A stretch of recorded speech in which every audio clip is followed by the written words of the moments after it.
সংগ্রামিত জনগণ, আমরা মঞ্চ থেকে দেখতে পাচ্ছি অনেকেই আজকের এই সমাবেশ স্থল ত্যাগ করে চলে যাচ্ছেন।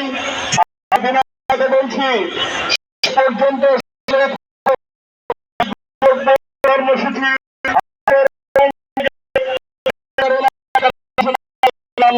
সেই কারণে মোনাজাতের আগ পর্যন্ত আমরা কেউ যাব না ইনশাআল্লাহ।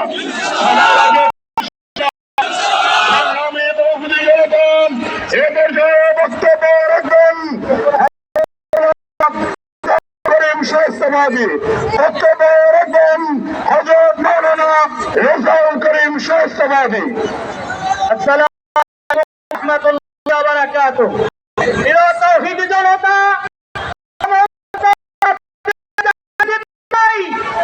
সারা বিশ্বের ভিতরে ভূমিভর একটা রাষ্ট্র যার নাম ইসরায়েল।